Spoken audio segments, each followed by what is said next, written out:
Welcome back to the revision. आज हम revise करने वाले हैं सेक्शन 24। सेक्शन 24 क्या है? हाउस प्रॉपर्टी में सर सबसे इंपॉर्टेंट सेक्शंस में से एक है।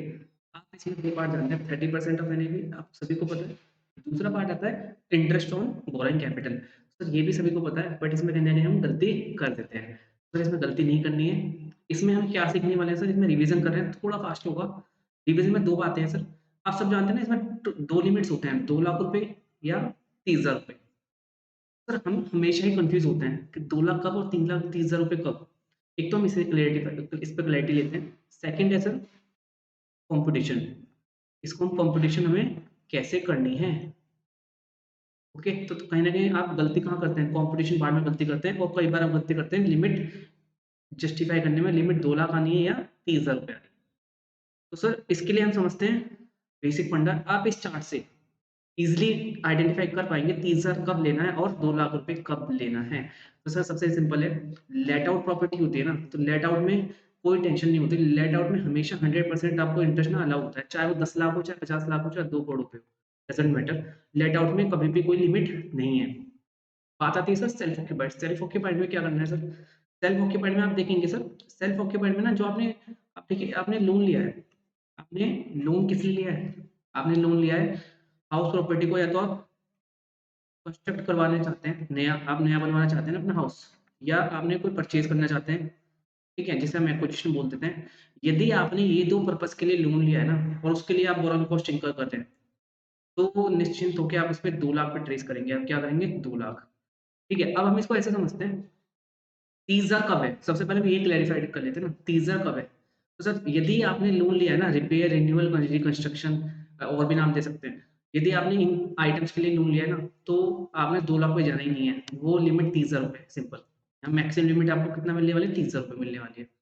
बट सर यदि आपका ट्रिगर होता है कि लाइक आपने कंस्ट्रक्शन के लिए या आपने एक्विजिशन के लिए लिया है, तो सर आपने माइंड में आना चाहिए 2 लाख नहीं 30,000, तो सॉरी 30,000 नहीं 2 लाख लेना है। अब 2 लाख आपने माइंड में ला दिया कि एक्विजिशन है, कंस्ट्रक्शन है। जैसे ही दिमाग में आता है ना, क्वेश्चन में आता है ना आपका एक्विजिशन और कंस्ट्रक्शन, तो आपके माइंड में क्या आना चाहिए?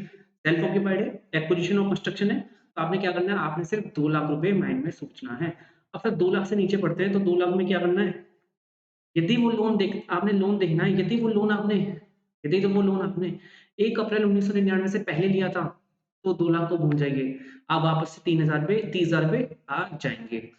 तो यदि वो लोन क्वेश्चन में दिया है 1 अप्रैल 1999 के बाद लिया है, तब आप क्या करेंगे सर? तब आप देखेंगे यस अभी भी 2 लाख रुपए मेरे बच सकते हैं। तो यस 2 लाख मैं कंसीडर करूँगा। अब 1 अप्रैल 1999 के बाद लिया है, कंस्ट्रक्शन और एक्विजिशन के लिए लिया है। सर इसके बाद भी 2 कंडीशंस और हैं छोटी-छोटी, वो कंप्लीट होने के बाद ही आपको 2 लाख का फाइनल टच मिलेगा। सर 2 लाख रुपए के लिए आपने 2 कंडीशन और बताइए। ये है सर आपका सबसे पहले ना हाउस प्रॉपर्टी जो आप बनवाना चाहते हैं या आप जो खरीदना चाहते हैं, वो कंप्लीट हो जानी चाहिए विदिन 5 इयर्स। आपने जब लोन लिया है ना, उस साल के एंड से, जिस साल में आपने लोन लिया है, उस साल के एंड से 5 साल काउंट कीजिए। जिस साल में आपने लोन लिया है, उस साल के एंड से 5 साल में वो प्रॉपर्टी कंस्ट्रक्ट या एक्वायर हो जानी चाहिए। तब आपके लिए एलिजिबिलिटी होगी 2 लाख रुपए की लिमिट। देखिए हायर लिमिट मिल रही है ना आपको, हायर बेनिफिट मिल रहा है। इसके लिए कुछ तो कंडीशंस होंगे ना, ऐसा थोड़ी है। तो 30,000 रुपए आपका पीछे छूट जाएगा। 1 अप्रैल 1999 के बाद का लोन है, प्लस एक्विजिशन है, प्लस कंस्ट्रक्शन है। यदि तीनों चीज़ आती है तो आपने 2 लाख कंसीडर करना है। फिर उसे 2 लाख में फिर देखना है आपने 2 लिमिट और है। 2 लिमिट कौन सी है सर? पहला 5 साल के अंदर क्या हो जाना चाहिए? कंस्ट्रक्शन कंप्लीट हो जाना चाहिए या एक्विजिशन हो जाना चाहिए। और जिस साल में आप इंटरेस्ट क्लेम कर रहे हैं, उस साल के लिए जो आपका जिसने आपको पैसा दिया है उधार पे, बैंक हो सकता है, एनबीएफसी हो सकती है, या कोई भी फाइनेंशियल इंस्टीट्यूशन हो सकता है, उसने आपको उसके लिए एक सर्टिफाइड कर दिया है, आपका इंटरेस्ट आपने सर्टिफिकेट दे दिया है। यदि ये दोनों कंडीशन फुलफिल होती हैं, तब आप कह सकते हैं यस मुझे 2 लाख रुपए पर ईयर मुझे सेल्फ ऑक्यूपाइड प्रॉपर्टी में इंटरेस्ट का बेनिफिट मिलने वाला है। यदि ये इनमें से कोई भी कंडीशन नहीं हो पाती ना, तो आपको 30,000 ही मिलेगा। आप वापस से 30,000 चले जाएँगे। तो इसको समराइज़ कर लेते हैं 1 मिनट में। समराइज़ ये है कि सर लेट आउट प्रॉपर्टी में कोई लिमिट नहीं है। आप उसमें कितना इंटरेस्ट इनकर कीजिए वो आपको मिल जाएगा। Problem is house self occupied. Self occupied में सिंपल सी लिमिट है सर, 2 लाख या 30,000। तो 30,000 रुपए और 2 लाख में कैसे आइडेंटिफ़ाई करना है? आप देखिए आपने टारगेट करना है, यदि हाउस प्रॉपर्टी आपने जो लोन लिया है ना, यदि वो आपने एक्विजिशन और कंस्ट्रक्शन के लिए लिया है, यदि आपने एक्विजिशन और कंस्ट्रक्शन के लिए लिया है, तो आप बहुत सिंपल कह सकते हैं कि हाँ, मुझे 2 लाख रुपए देखना है, ठीक है? एक्विजिशन और कंस्ट्रक्शन के लिए 2 लाख देखना है, अदरवाइज़ 30,000। अब आपने देखा एक्विजिशन ऑफ कंस्ट्रक्शन है, तब देखना है आपने 1 अप्रैल 1999 से पहले का था या बाद का था। यदि पहले का था तो फिर 2 लाख भूल जाइए आप, फिर से 30,000 पे आ जाएँगे। यदि बाद का है तो अभी भी आप बने हैं। अब आप बाद का है तो आप फिर चेक करेंगे सर 5 साल के अंदर कंस्ट्रक्शन कंप्लीट हुआ प्लस उसमें हमें एक सर्टिफिकेट मिल गया जिसने हमें पैसा दिया था। यदि दोनों कंडीशन हो जाती हैं तो आपको 2 लाख रुपए का बेनिफिट मिलेगा। सर आपने एक बार ये डिसाइड कर लिया 2 लाख या 35,000। सर इसके बाद आता है कॉम्पिटिशन। कॉम्पिटिशन में हम कहीं न कहीं गलती कर देते हैं। इसके लिए क्या करते हैं हम ना सबसे पहले टाइम लिमिट समझते हैं। क्या होता है हाउस प्रॉपर्टी में जो इंटरेस्ट है ना इसको कंप्यूट करने के लिए आप ये देखेंगे कि टाइम लिमिट है। टाइम लिमिट हम टाइम फ्रेम बना देते हैं। ठीक है। एक लाइव एग्ज़ाम्पल लेते हैं बिल्कुल जो भी आपसे रिलेट करेगा कहीं न कहीं। मान लीजिए आज जो डेट है ना, आज आपने लेट्स से अभी जैन स्टार्ट हो गया है, जैन 2023 आपने यहाँ पे क्या लिया है लोन लिया है। आपने लिया है लोन, ओके। अब ये आपने एक्विजिशन के लिए लिया है, मैं आपको बता देता हूँ आपने क्या लिया है एक्विजिशन करने के लिए लिया है, ठीक है। अब आपने एक्विजिशन करना है या ठीक है आप एक्विजिशन या कंस्ट्रक्शन दोनों रख सकते हैं, कोई भी आपको दोनों में दोनों ही एलिजिबल हैं। अब आपने एक्विजिशन और कंस्ट्रक्शन के लिए जो लोन लिया है ना, इस लोन से आपका जो हाउस है, वो लेट्स से आपका ये 2024 में फिनिश हो गया है, यहाँ 2025 है। तो हाउस जो कंप्लीट हुआ ना, मिड ऑफ 2024 फिनिश हुआ है। हाउस का जो कंस्ट्रक्शन खत्म हुआ है, लेट्स से ये हुआ है आपका सितंबर 24 में। आपको यहाँ पे आपकी हाउस प्रॉपर्टी रेडी मिल गई। आपको या तो बनवाना था, आपने बनवा लिया, आपने खरीदना था, खरीद लिया।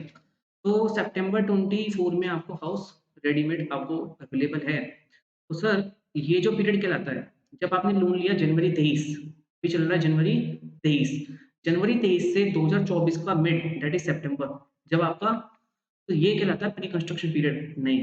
प्री कंस्ट्रक्शन पीरियड इस एक्ट के हिसाब से हम मानेंगे जिस साल में हमारा हाउस कंप्लीट होके आया है ना या जिस साल में हमने हाउस अपने एक्वायर किया है, तो वो साल ना वो कंप्लीटेड माना जाता है। मतलब वो कंस्ट्रक्शन वाला ईयर नहीं माना जाता। उस ईयर से पहले उस ईयर से पहले मतलब 31 मार्च 24। तो जब ये ईयर है ना जिस साल में कंप्लीशन हुआ है, इससे पहले वाले साल तक का सारा जो ब्याज है, वो माना जाएगा आपका प्री कंस्ट्रक्शन का इंटरेस्ट। क्या माना जाएगा? Pre construction interest. सर इसके बाद वाले में क्या माना जाएगा? थोड़ा-सा इसको साफ कर देते हैं।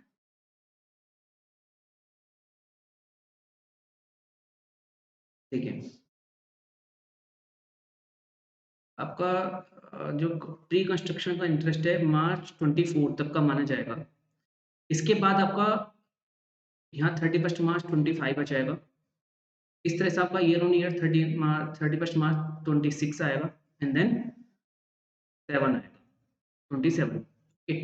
तो आपका जो प्री कंस्ट्रक्शन पीरियड है, वो लोन जिस दिन आपने लिया है वहाँ से लेकर जिस साल में हमारा कंस्ट्रक्शन कंप्लीट होता है या जिस साल में हम प्रॉपर्टी एक्वायर कर लेते हैं, उससे पहले वाले साल का जो एंड है, वहाँ तक का आपका प्री कंस्ट्रक्शन माना जाता है।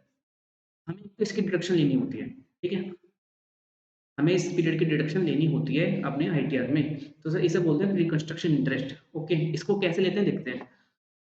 इस इंटरेस्ट को आप डिडक्शन लेने के लिए ना इस पीरियड में तो ले नहीं सकते। जिस साल में अभी तक कंप्लीट हुआ ही नहीं था, उस साल का ब्याज उसी साल में तो आप बेनिफिट ले नहीं सकते, ये तो श्योर है।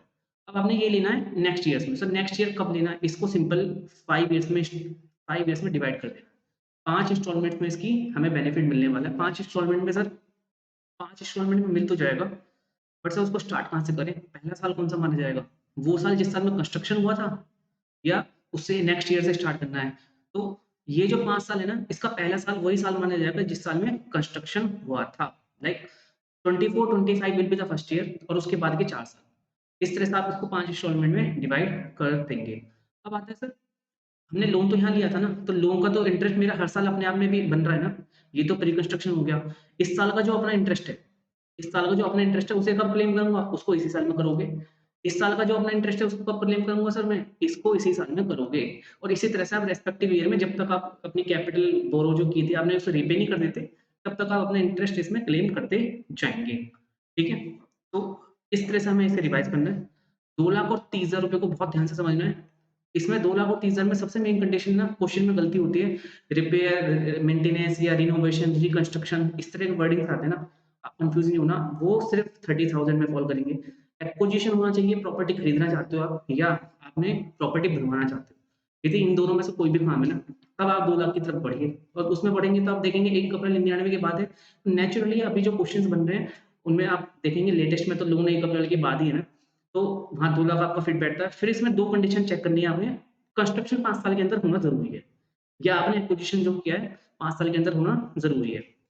यदि वो हो जाता है और आपको सर्टिफिकेट मिल जाता है, जिसने आपको ब्याज दिया है, जिसने आपको लोन दिया है, उस एंटिटी से, तो आपको सिंपल 2 लाख रुपए की लिमिट एलिजिबल हो जाएगी। इस तरह से आप इसे रिवाइज़ कीजिए, इसमें गलती नहीं होनी चाहिए, सबसे इम्पोर्टेंट कॉन्सेप्ट आता है ये हाउस प्रॉपर्टी में। सभी क्वेश्चंस में कहीं न कहीं आपको देखने को मिल जाएगा, ठीक है?